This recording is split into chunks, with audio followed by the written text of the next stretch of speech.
goodness.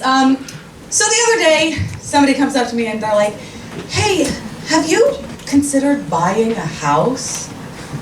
And I'm like, yes, all the time. Have you thought about what it would be like to reincarnate as Beyonce? Having a rich fantasy life is so fun! Woo! Housing market's ridiculous. Earlier, I picked up my phone and I saw that I had a message that said, I miss you. And my heart dropped. I'm like, oh God, who is it this time? And then I looked closer and realized it was my Duolingo language. It's like, I miss you. Want to practice your Spanish? No. And also in Spanish, no. Jesus, Duolingo, don't scare me like that. My weirdo exes like to resurface too inopportunely for you to be throwing around the I miss yous. So my most recent ex recently got a new girlfriend. Yeah. And at first I was jealous. But then one of my other exes got a new French bulldog puppy, and I was like, no, wait, now I'm really jealous. Because I don't care how hot that girl is, she ain't got shit on a French bulldog puppy. So cute. Certain people think I'm very pretty, and most of them are eccentric older women who I have just met. And they really like to go out of their way to say so. She's like, you are so pretty, just beautiful. To the point where I can tell she doesn't actually think I'm that pretty. She's just fairly certain I need a win. It's like, stand down, Marjorie, I don't need your pity. But I'm also the type of woman that 90-year-old men like to refer to as a real firecracker, aren't you? Okay. Like, was I born in the wrong decade? If I looked like this back in the 40s, would I just be drowning in ass? Like, do I not know that I'm a time-traveling flapper who got lost on a botched mission? Like, horse feathers, Reginald, you dewdropper, I said the roaring 20s. This is the boring 20s. So 90s fashion apparently is here to stick around for a little bit longer, which is cool, but you gotta be careful. Because the other day I was getting dressed. I put on a pair of high-waisted mom jeans, my chunky white sneakers, and a turtleneck. And then I looked in the mirror and realized I looked like slutty Jerry Seinfeld. But like a young, cute millennial Jerry who's like, what's the deal with Tinder?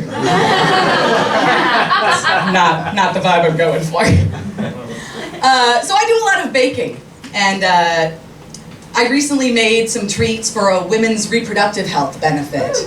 Did you make muffins? No! Come on.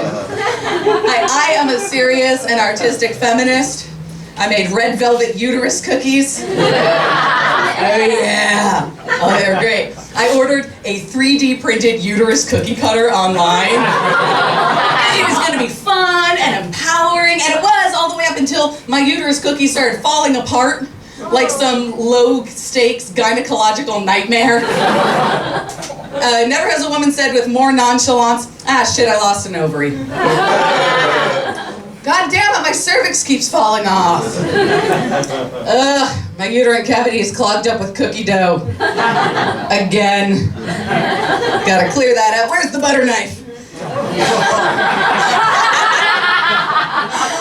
So, the phrase, what doesn't kill you makes you stronger, really glosses a little glibly over the fact that I might have just died a bit ago. Like, okay, you're moving on to the silver lining a little quickly. I'm like, wait, I could have what now?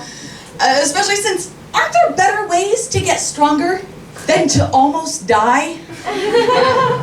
Like, I go to the gym. If that's not making me stronger, I'm going to stop going to the gym. I know, but like, let's go with this theory for a second, that the only way to get stronger is to almost die. The trainers at my gym have got to step up their game. Like, okay, handcuff me to the treadmill and crank that bitch up.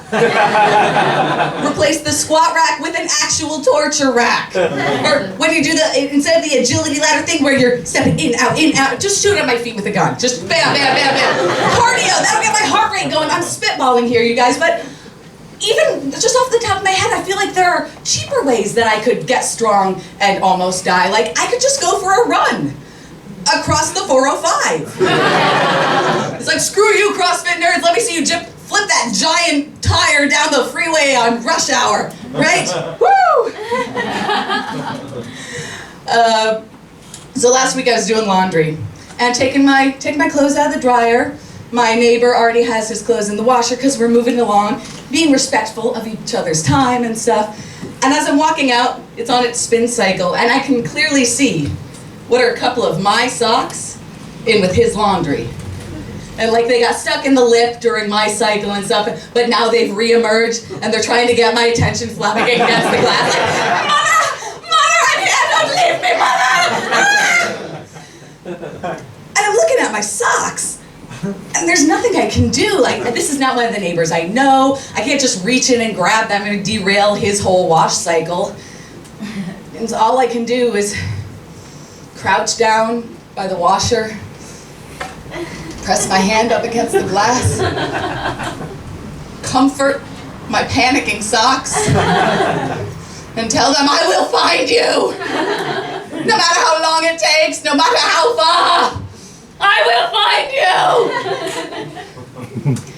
And then my landlady walks in and finds me going full Daniel Day-Lewis with what looks like somebody else's laundry. And now I have to move. Reginald, get off the foot juice. Let's blow this popsicle stand. I'm DeRuyck. You guys are freaking awesome!